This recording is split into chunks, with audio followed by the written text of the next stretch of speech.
Donc le premier paramètre important, c'est le choix d'une génération initiale, bien un bon choix de la génération initiale.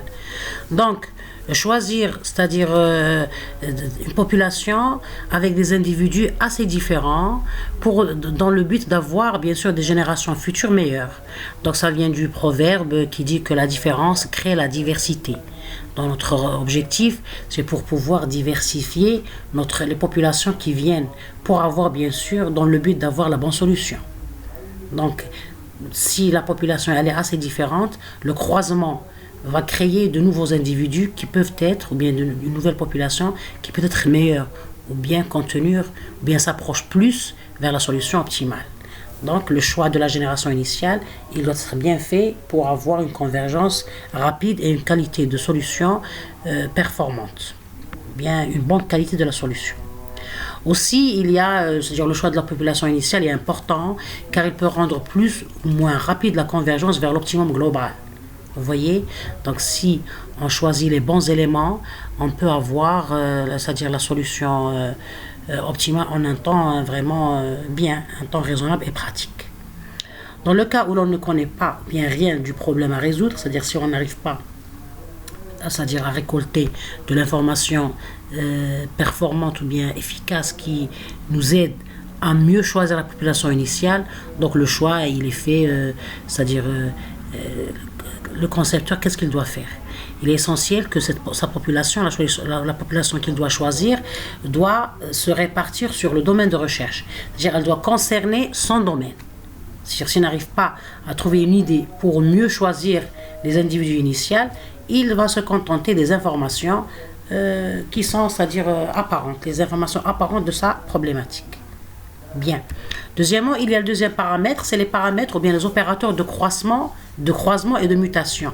Ces opérateurs-là permettent de diversifier la population au cours des générations et d'explorer l'espace d'état.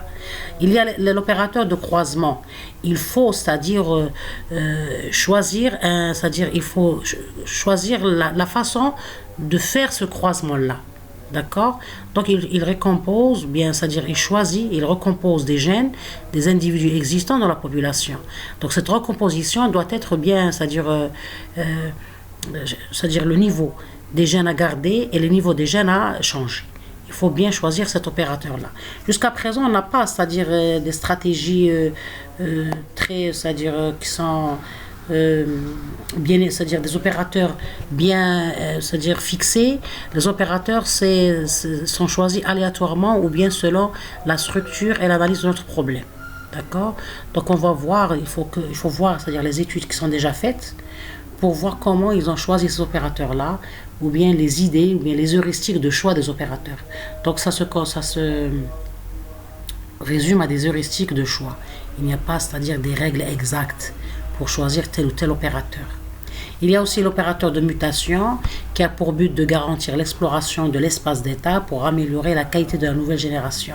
Donc on peut, c'est-à-dire faire appel à quelques mutations dans le chromosome, c'est-à-dire entre les gènes, pour toujours, notre but c'est avoir de nouveaux individus de meilleure qualité. Donc aussi l'opérateur de mutation, il doit être choisi d'une façon, c'est-à-dire heuristique selon la structure ou bien selon l'énoncé ou bien les données de notre problème. Mais c'est-à-dire c'est des paramètres que le concepteur doit donner de l'importance parce qu'ils ont un impact sur la convergence la convergence vers la solution optimale sur le plan de temps et sur le plan de qualité bien sûr. Maintenant, il y a les paramètres de dimensionnement, c'est-à-dire ça concerne la taille à choisir pour la population, le nombre total de générations, combien de générations, c'est-à-dire on doit générer pour arrêter le processus de développement ou bien d'évolution. Et il y a le critère d'arrêt. Bien sûr, le critère d'arrêt, puisque c'est un algorithme itératif, donc il y a plusieurs façons pour arrêter le processus. On va citer quelques-uns. Et bien sûr, les probabilités d'application des opérateurs de croisement et de mutation, c'est-à-dire est-ce qu'on garde le même opérateur durant tout le processus, est-ce qu'on va le changer, etc. Donc, ce sont des informations qu'on doit, c'est-à-dire bien étudier pour avoir de très bons résultats. Pour le test d'arrêt, puisque c'est un algorithme itératif, automatiquement on doit faire appel à un test d'arrêt. Donc il y a plusieurs critères. Donc on dit un test d'arrêt ou bien le critère d'arrêt. Il y a plusieurs critères d'arrêt qui peuvent être choisis. Les plus courants pour arrêter le processus sont les suivants. Premièrement, le nombre de générations que l'on souhaite exécuter peut être fixé a priori. Donc on peut, c'est-à-dire prédéfinir le nombre de générations. C'est-à-dire on s'arrête après 100 générations par exemple, ou bien 50 générations. On fixe le nombre de générations à générer.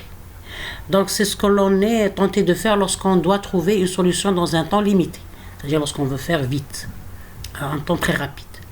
Il y a aussi un test d'arrêt qui concerne, c'est-à-dire c'est-à-dire l'évaluation de la population. Donc l'algorithme peut s'arrêter lorsque la population n'évolue plus ou plus suffisamment rapidement. Donc si on voit que l'évolution elle est très, c'est-à-dire lente, ou bien elle n'est pas très, c'est-à-dire on ne touche vraiment pas le changement de la qualité de la population, bien sûr grâce au fitness, grâce à la fonction d'évaluation, donc on peut arrêter le système. Donc c'est-à-dire par exemple on utilise un epsilon, comment dirais-je, une valeur d'erreur, une estimation d'erreur, un epsilon, si l'évaluation elle est toujours inférieure à cet epsilon, donc elle est proche de cet epsilon-là, c'est donc là, le changement il est très minime, donc on arrête le processus. Après un certain nombre, donc un troisième critère d'arrêt, après un certain nombre d'itérations ou un certain temps de calcul qui a été effectué sans qu'il y ait eu d'amélioration de la population, c'est-à-dire de la solution. Donc même sur le plan de temps, c'est-à-dire on peut fixer le temps maximal qu'on peut, c'est-à-dire qu'on peut atteindre. Donc ça peut être un critère d'arrêt. Donc il reste toujours, et le choix du critère reste ouvert. Bien sûr, le concepteur, il peut toujours proposer un critère d'arrêt, bien sûr selon son problème. Je donne toujours référence au problème spécifique, c'est-à-dire au problème qui est entre nos mains, c'est le problème dont on veut résoudre. Donc, c'est sur le problème, l'analyse du problème, notre connaissance sur le problème, on peut déduire un test d'arrêt spécifique à notre problème. Ces tests-là sont cités à titre d'exemple, c'est-à-dire qu'ils sont bien à titre, c'est-à-dire c'est les critères les plus utilisés dans des littératures déjà faites, bien des études déjà faites.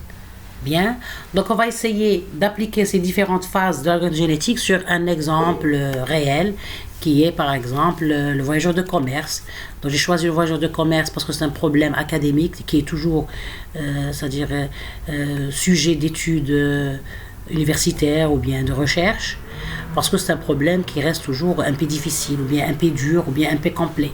Toutes ces nominations concernent, c'est spécifique au concept de complexité.